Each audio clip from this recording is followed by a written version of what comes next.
Hello and welcome to the latest Sheldon Bosley Night podcast, SBK Unplugged. My name's Kate Gould and I'm the host of the show. Today I'm with James Morton, who's our Director of Residential Sales and Marketing. Welcome, James. It's lovely to have you in the studio today. Once again, I'd like to say a big thank you to One Mill Street for hosting us in their amazing studio. Thank you very much.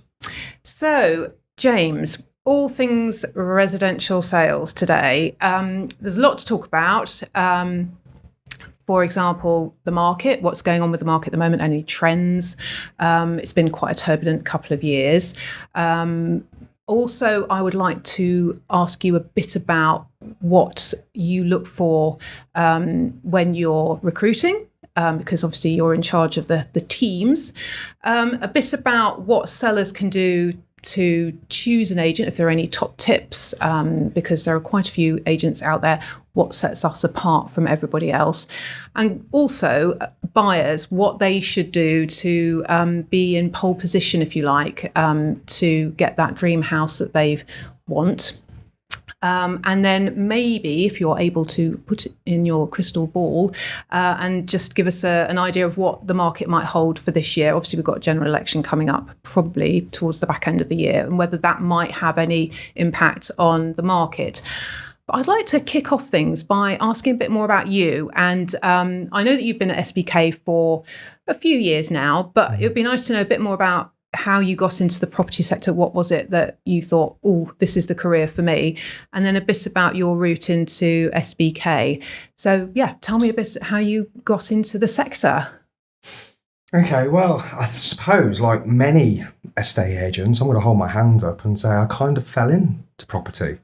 Went to university, did a degree in design and qualified as a designer, and then worked in a design practice for 2 years. And over the time, it just wasn't really scratching sort of an itch for me. And I was at home and someone said to me, well, why don't you try a estate agency? And gave me a copy of the Rugby Advertiser. I went through the job listings and I saw a job being advertised for a junior negotiator. I thought, right, let's have a go at this. So I got that job as the manager of that office, a chap that I still talk to now, a guy called Robert Eaton-Jones. He told me quite politely that I got the job because out of 23 people to apply, I was the one person that turned up in a suit. So excellent. That started my career in a estate agency. From there, I was with that business for a couple of years, and then I moved to Leamington Spa in 2005. And obviously a commute is a bit challenging.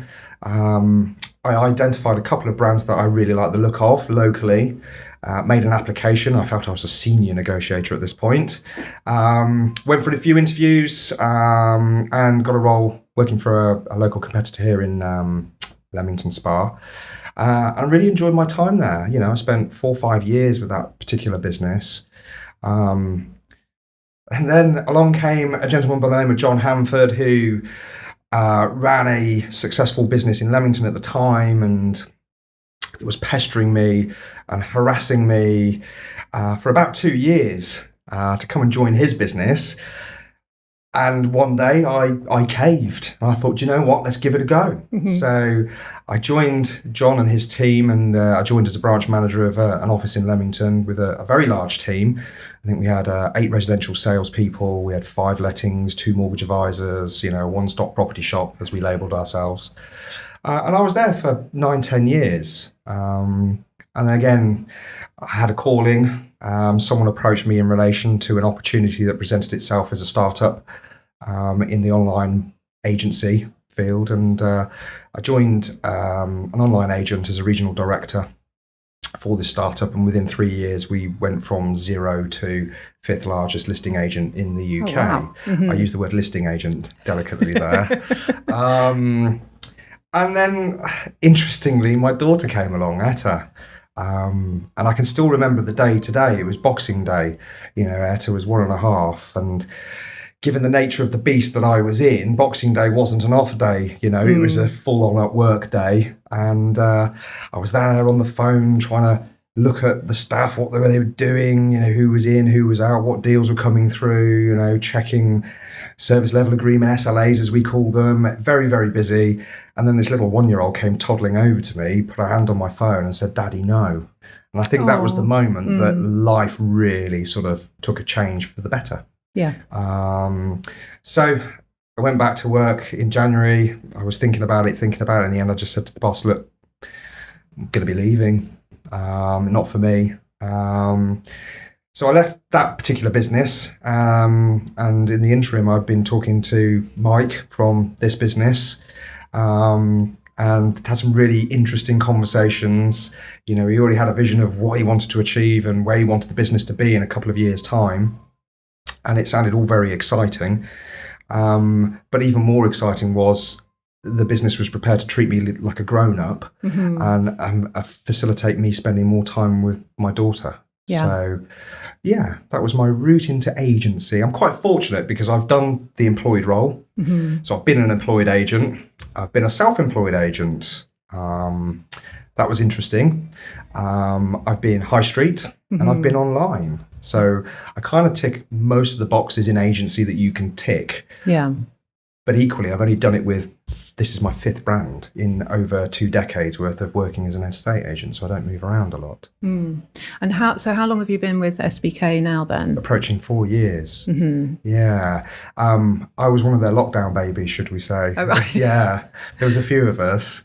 Yeah, look, I mean, at the time, I can remember it was February the 11th. It was a Monday. I met Mike at a local drinking watering hole, as we'll call it, for a 3:00 meeting.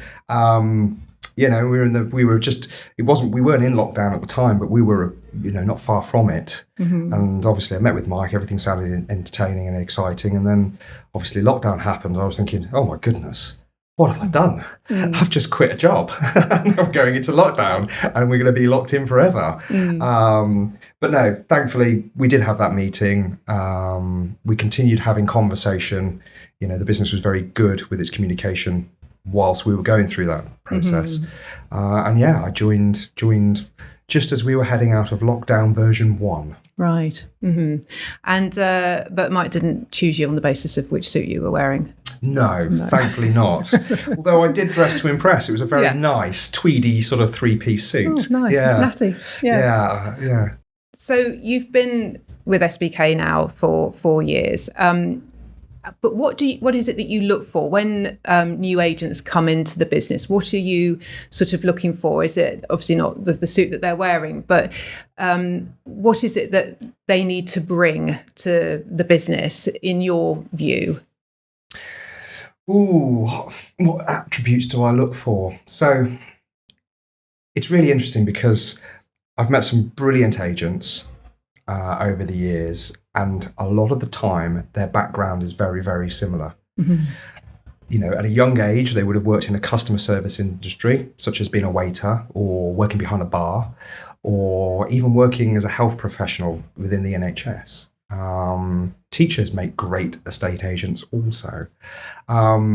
What I tend to look for from someone who's coming into estate agency is attitude.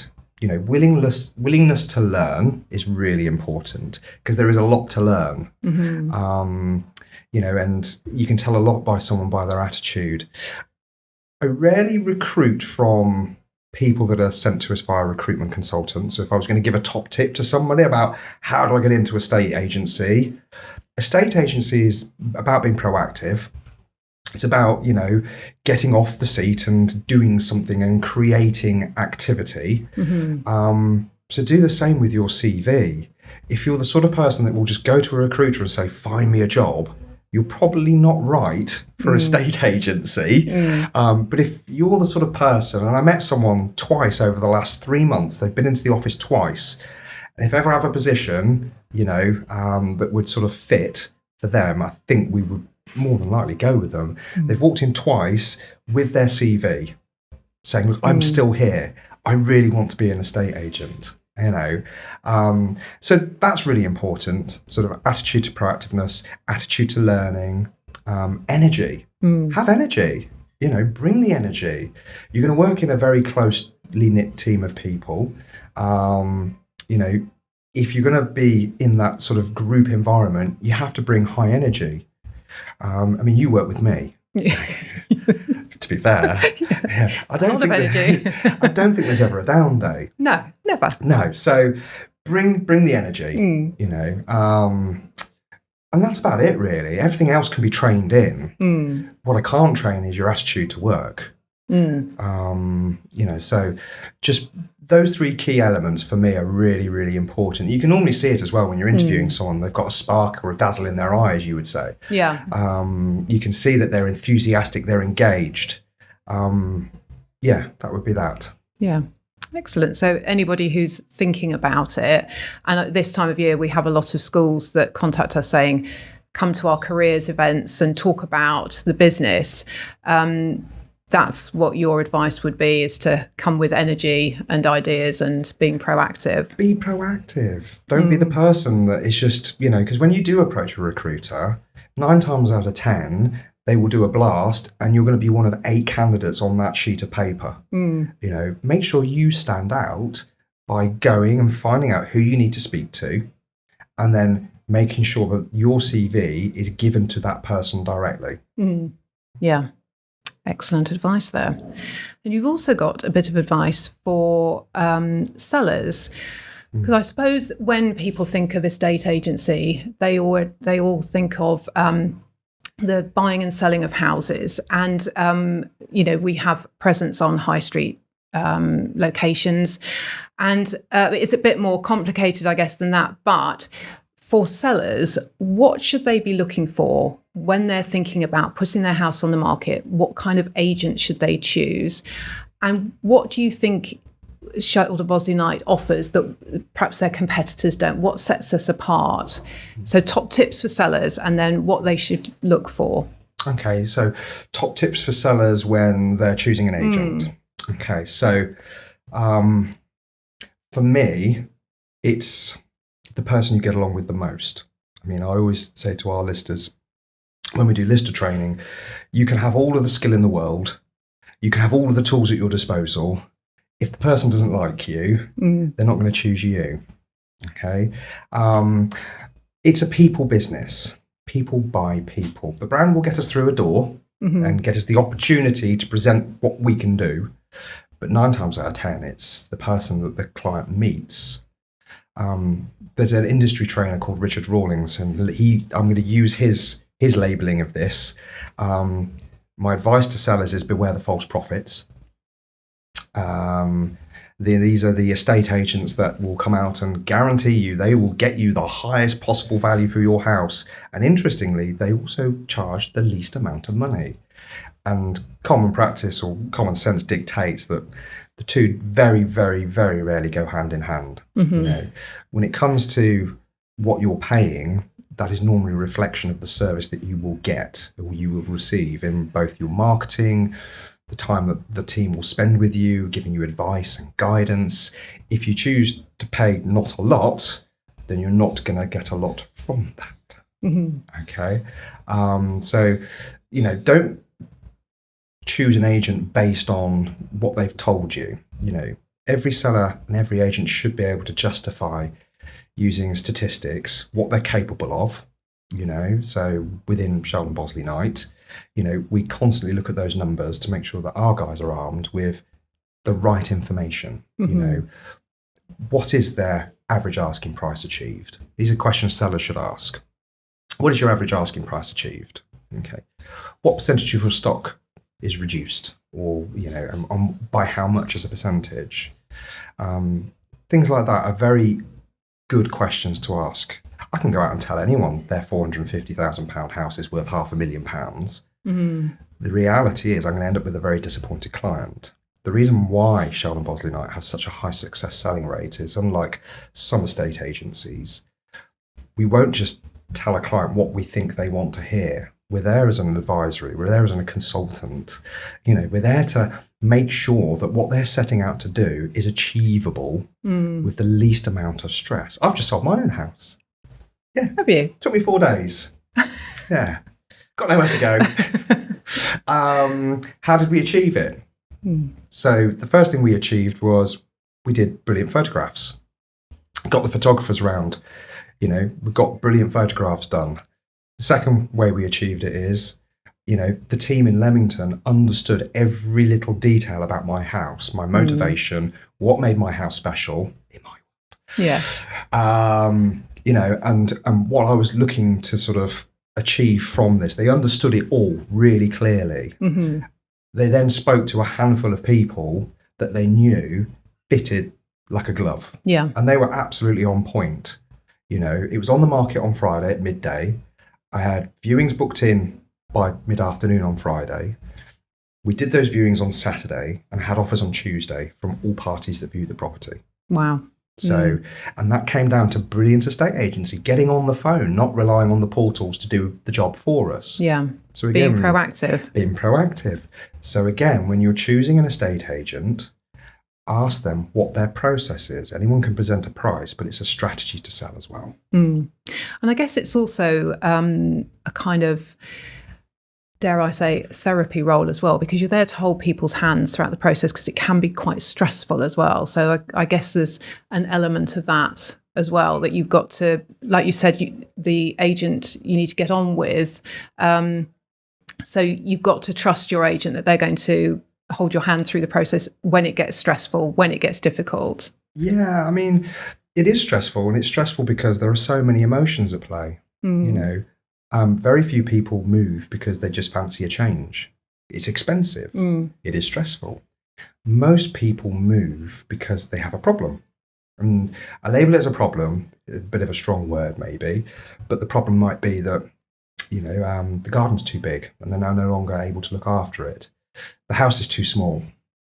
They're expecting another child. It could be a couple that are separating. It could be a couple that are getting together. And this is where all these emotions come in. That's why it's stressful, because with these emotions are their dreams, their ambitions, their hopes. And you're right, the agent does have to be someone that holds their hand through a process. And every process is different. Yeah. I remember once, years ago, I dealt with a couple on Rushmore Street. They lived in a 2-bed Victorian house. They already had one child, and they were celebrating, understanding they were pregnant again with their second. Turns out it was triplets. Oh my goodness. So that was their problem. To label it like that. The estate agent is there to understand the problem and provide the right solution for that problem. Yeah. Gosh, so it's a big responsibility, isn't it? And that must have been quite a thing, go from 1 to 3 or 4 even. But you've also got tips for buyers as well, because in this kind of market, you've got a seller, but you're also going to be expecting buyers. So what can buyers do? What are your top tips for buyers to make sure they're in, if you like, pole position to get their dream home? Because despite the market uncertainty over the last couple of years, there are still plenty of buyers out there. They all want these houses or flats or whatever. So what can they do to make sure they get their dream home? I label it as a passport to purchase. So a lot of buyers fall into the mistake of just sorting out a mortgage. There's a lot more to buying a house than just having the funds to do so. And we're seeing more and more houses go to best and final offer situations where it's competitive bidding. We've got multiple buyers given the lack of supply that's coming to the market at the moment. And 9 times out of 10, when buyers are presenting their offer to us, they haven't thought about the conveyancing side. That's part of this as well. They will need a legal representative to help them through the purchase process. So a passport to purchase really is, from a first time or any buyer's perspective, sort your mortgage out, make sure you understand absolutely the inside and outs of what product you're looking at. And the second part is get a solicitor in place. When you present your offer to an estate agent and you're competing against another buyer, if you've already got all of your, let's label it, ducks in a row, then you're a better buyer. You're more organised. It adds more confidence to a seller's decision than just someone who's turned up and said, I'd like to offer you X. Be prepared to purchase. Yeah, very important. And particularly, I suppose, in a market such as it is at the moment, where there are perhaps more people putting their houses on, looking for houses rather than putting them on the market. The market itself has been seen a little bit of turbulence over the last couple of years. I suppose fallout from COVID and then the mini budget that we had a couple of years ago. What is it like at the moment? How have we fared over the last couple of years? And in relation to our competitors, have we done better, or how's things playing out for SBK at the moment? I think we're weathering the storm really, really well. In fact, with our sort of connections that we have within the industry, we talk to agents locally, we talk to agents that are not locally, we know national agents that aren't on patch. How are you finding things? All these people we meet at networking events. Everyone's kind of saying the same thing, and it's not to play up or play down the marketplace. But from Sheldon Bosley Knight's point of view, we recognised very early doors what was going on within a market. Months in advance of it happening, we were able to do so because of the vast experience that we have within our business from people that work within our business, the guys at the coal face, boots on the ground. We invested heavily in marketing. Mm-hmm. You joined us. Rob joined us. Mm-hmm. We've expanded the business. Mm-hmm. We invested heavily in training as well. We looked at training. We've got a fantastic trainer, Joe, who now almost offers bespoke training within our business. Mm-hmm. If you're a branch manager within our business and you feel that you can make your gains via your team in a particular topic, such as, securing more offers from less viewings, they will bring in Joe, and Joe will do a bespoke training for that mm-hmm. particular team, which is brilliant. Very few agents offer that. We've done actually quite well. We went on the offensive rather than taking a step back and watching and waiting for what the market was going to pan out like. Mm-hmm. The business decision was quite an aggressive one, in that we acquired multiple businesses, we expanded into new territories, we invested a lot of money in marketing. That's my fault. It all came good though. Yeah. It covered itself, and then some. We've invested in departments that many agents probably don't invest in, such as a full-blown marketing department with yourself, Rob, Amy, Vicky. We analysed opportunities that we were missing over the telephone, so we built the director's office. With a team there that if we can't get to the phone because we're having great conversation, they will. Mm-hmm. So we constantly look to improve our service, not necessarily just to ourselves, but most importantly to our clients. So yeah, we've bucked the trend, I think is the best way of saying this. Yeah. All the metrics are up. Yeah. And so if you were to get your crystal ball out, what would you see for the year ahead? I'm interested to know, there's a general election being touted at some point, probably this year. They've suggested maybe the autumn. Does something like that have any impact on the market? We've just started meteorological spring. Is spring the right time to sell your house? Does the market pick up, if you like, during that time? Or is it just if people choose to move for whatever reason they choose to move? I think in relation to the general election, historically, less stock comes to market in the run-up to a general election. Mm-hmm. Why does that happen?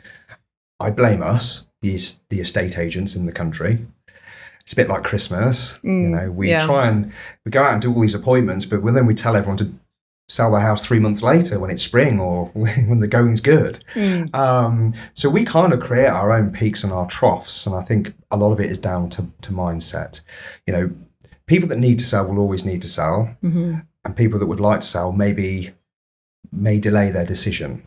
But I think I hear it every year, in all the companies I've ever worked at. You go out with a valuer and the client is the 5th of December and they're advising them to sell next year. And then everyone looks at each other and go, well, nothing's coming to the market. Yeah, no, because we're all telling everyone to do it next year. Yeah. So we kind of create our own marketplace in that respect.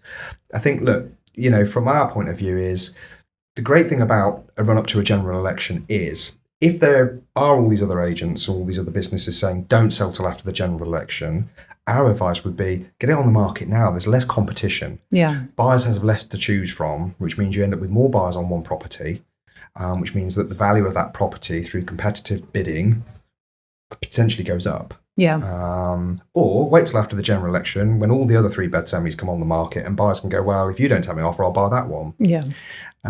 So, yeah, I think in answer to your question, it does slow things down, but that's our making as an industry rather than what's going on in the marketplace.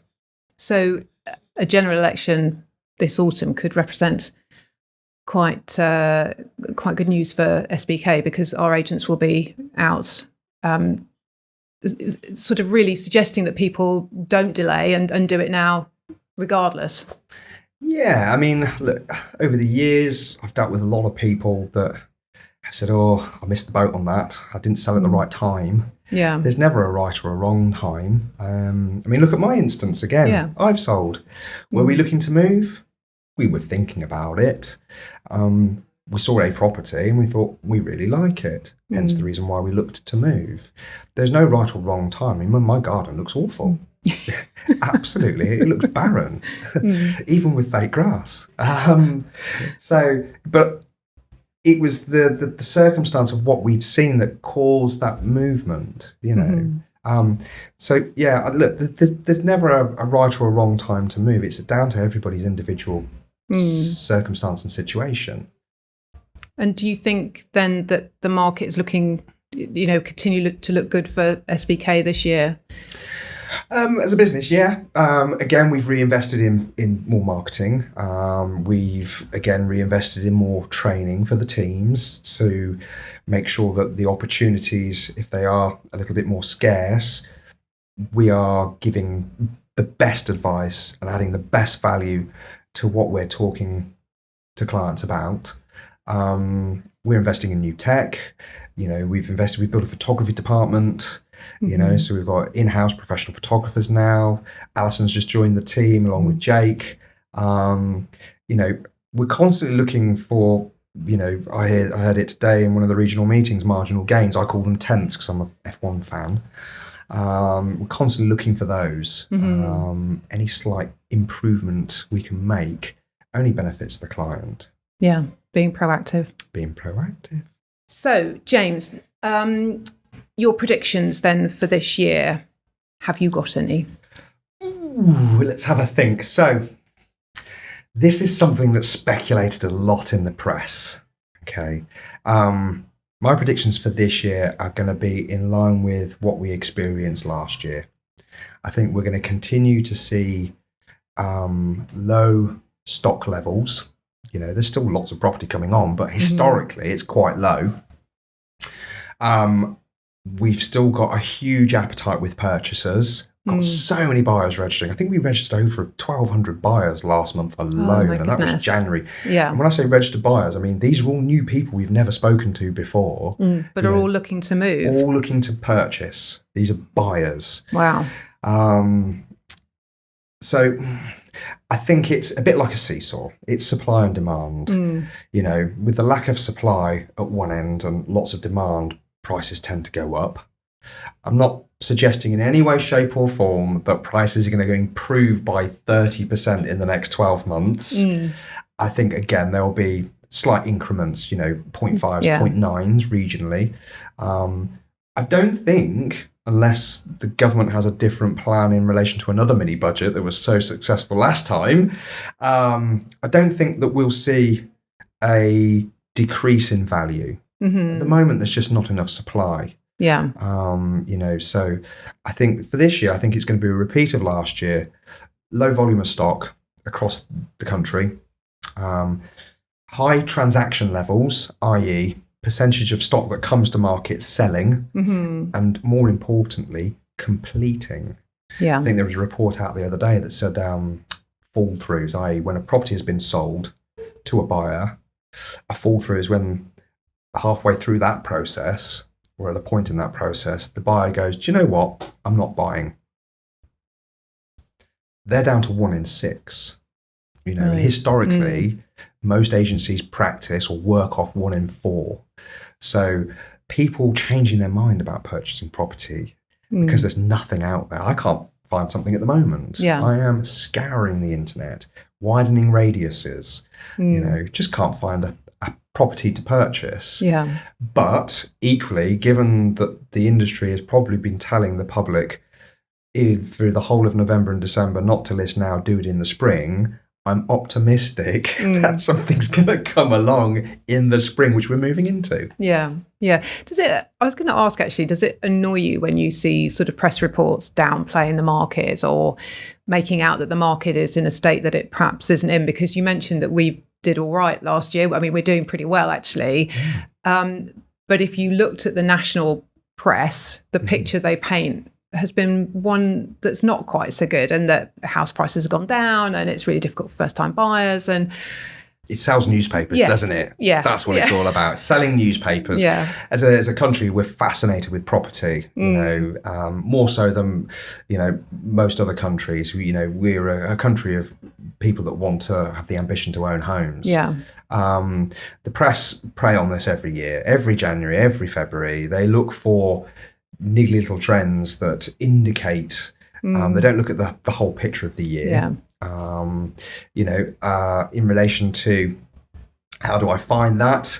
I find it frustrating because, you know, it then makes the job of trying to navigate our clients through this white noise more difficult. You know, whenever I do an appointment with a client and they're looking to list their home, one of the questions I always ask right at the very start is, so what's your understanding of the local marketplace? And I could ask that same question 5 times in the same town, and I'd probably end up with 5 different answers, all dependent on where you source your information from. Yeah.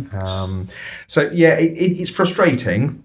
A lot of the time, I mean, look, last year we had a couple of newspapers present the argument that house prices were going to drop by 20%. Sensationalized, you know, big letters across the front of their papers, house prices crashing. Didn't happen. Yeah. Didn't happen. Nowhere. And, you know, to add that, our business, you know, when we looked at the numbers for 2023 versus 2022, and we took out any acquisitioned offices, our numbers have dramatically improved. You know, we were going out to more market appraisals. We were listing more properties. We were selling more properties. We were achieving a better, you know, asking price achieved. We were having to reduce less in order to, you know, align with market expectation. Everything was leading to a much more positive market. I'm sure that if you were to ask any other estate agent, they'd probably say the same. Yeah. It wasn't the year the newspapers forecast. We've already had it this year as well. Yeah. You know, mortgage rates are tweaking up. So as soon as one of the mortgage rate lenders started putting their mortgages back up, the newspapers jumped on it. House prices are going to crash by 30% this year. We've added another 10% on, you know. Yeah. So, yeah, I don't like it, but I understand why they do it. Yeah. But the old adage that never believe everything you read in the press stands, I would imagine. Yes, indeed. Excellent. So, James, you mentioned for sellers who are choosing an agent to beware of the false prophets. Are there any other tips that you would offer? Yeah, I mean, look, one of the biggest things that people really should consider is length of contract. One of my bugbears. It's always these agents that go out and say, oh yeah, I've got 5 people that will buy this today. They pass you a piece of paper to sign, and on that piece of paper it says they're going to sign you in for 20 to 26 weeks. That's half a year. Why would you even need that if you've got 5 buyers that are going to buy your property? That's a long time, isn't it? It is. And unfortunately, it's very clear to those of us in the industry the goal of this. So going back to the false prophet, this is the person that said they will achieve you the best possible, the highest possible price. They're probably the person that's valued normally 5, 10, 15% higher than everybody else. Okay. They then get you to sign a long contract, 20, 26 weeks, 16 weeks even. The goal of that isn't to achieve you the price they've told you. The price they've told you is to achieve the listing, which is why at the very start I referenced number one listing agent. Over the course of those 26 weeks, as a client, their stress levels, their urgency to sell gets greater and greater and greater. And over that period of time, that agent will suggest realignment of prices. Well, look, we haven't had the response we were hoping. I think we need to reduce the price. And before you know it, you're probably either down at the price the other agents suggested, or maybe even lower, because your property, when it's marketed, loses momentum. Most properties get their maximum amount of attention within the first 2 to 3 weeks. That's when you get most of your viewings. At that point, everybody that's looking when you launch is aware of your property. After that, it's only people that start looking that become aware of your property. So your marketing pool becomes a lot smaller. So yeah, be careful of long contracts. I mean, for us, we consciously elected to have a 0-week contract. That means any of our clients, if we don't deliver what we promise, or they're not satisfied with our service in any way, they can turn around and say, do you know what? We're not going to sell through you. Yeah. They don't get the response, well, I'm really sorry, but you see this piece of paper you signed 18 weeks ago, you've still got 8 weeks left to run, which is 2 months. It's a more fair way of treating our clients. Yeah. And hopefully at some point, all estate agents will run a 0-week contract. And, if you do a 0-week contract, in my belief is you're more confident in the price that you've said you can achieve. You're not going to overinflate it. There's no point because the client can bin you. Yeah. You're going to throw everything at it because at any moment the client could remove you from the sale. So, and the team will hand, the best customer service experience possible because they don't want to upset you. Yeah.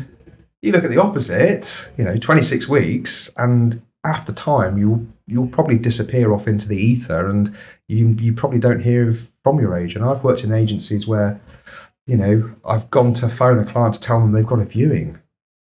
This was, 10, 15 years ago. Great news, I've got a viewing for you. The response was, am I still on the market? Oh my goodness. That's how often they haven't been spoken to because they'd signed such a long contract. Yeah. So thankfully I was only a neg at the time. I wasn't the lister. Yeah. But yeah. Right. Good advice there. Good advice. Well, James, it's been really lovely to have a chat with you today and talk everything residential sales. Thank you very much for joining us. And lovely to have you again with us today. See you on the next show.